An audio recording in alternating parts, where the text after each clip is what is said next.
Hello and welcome again to another VIX V8 videos.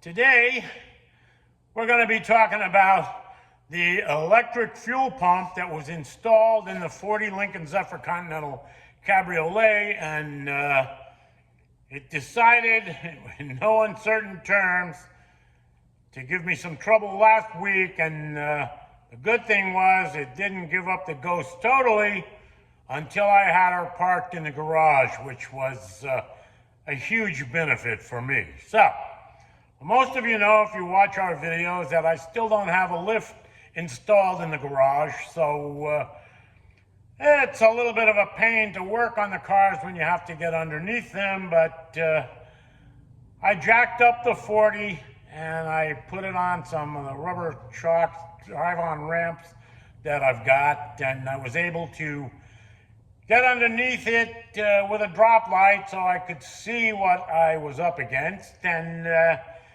even though it was a really nice, clean installation and done properly in almost every aspect, there was one slight problem. When they installed it, they put it up very high on the cross member, so only the lower bolt went through the cross member to secure it, and then they put an L bracket, drilled a hole in the top of the cross member.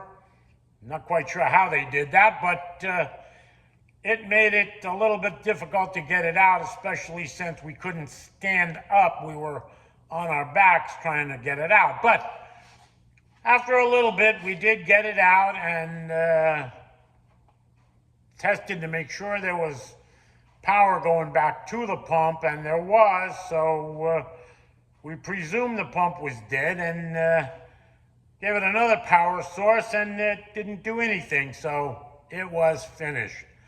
So I got another one, the exact same one, because I had to put it back in the same way that they had done it without opening up a whole new can of worms. So we did it. It took a little bit longer than expected, longer than it should have, but the good thing is when we were done, she fired up. So, mission accomplished. So, here we go. We'll take a look at it up close and you can see how much fun we had with it. Hope you enjoy it. Hope you don't have to go through something similar anytime soon.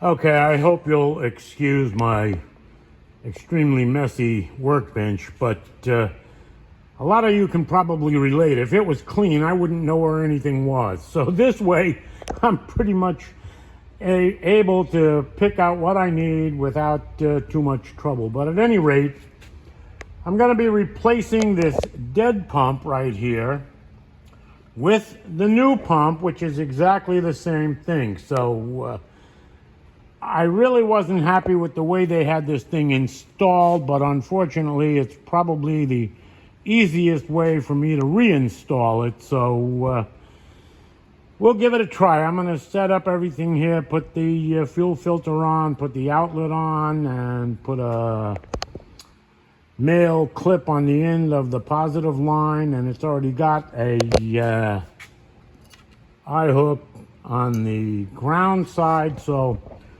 we'll take a look at that and see what that does, and next thing we'll do is get back underneath the car. Okay, and I don't know if I should have done this or not, but I put just a dab of my favorite Gook Indian Head shellac on the filter going into the fuel pump. So that should ensure there will be no leaks.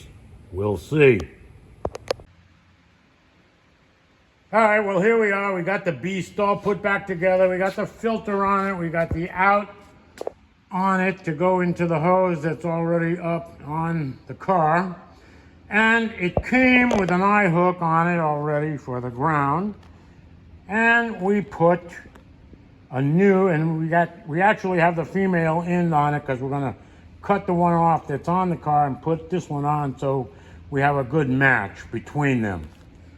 But I won't tell you this, but it wasn't my fault. It wasn't Mike's fault. But we went through this whole exercise and put the new male clip on the old pump the first time. So, yeah, even we make a mistake. I think that's the only one I've ever made, though. But at any rate, now we're gonna go back under the car and have some more fun. Here.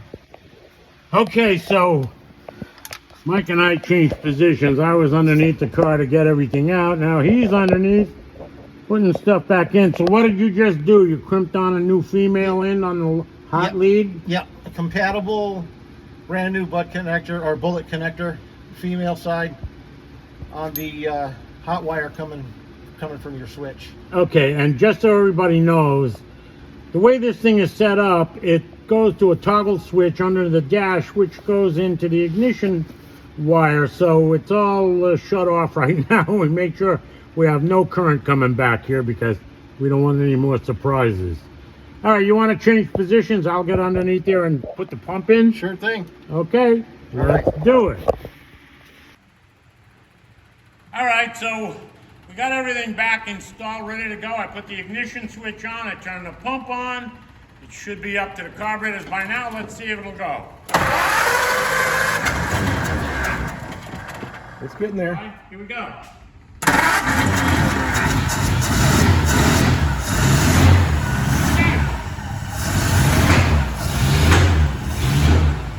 I love it when a plan comes together. Now,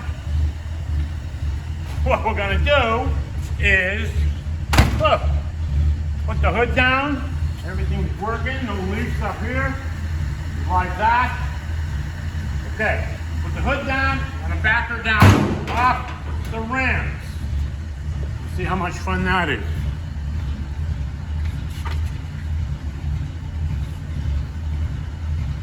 Hey, and the gas gauge reads 3/4 full. You know that's a lot. All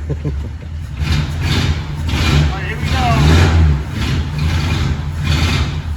Hey, Mike, am I gonna clear the ramps on the bottom of the frame? Yeah, you're good. You're good. I'll grab the ramps. Let's go back another 6 inches. There you go. All right. Mike, here for a minute. I got a question.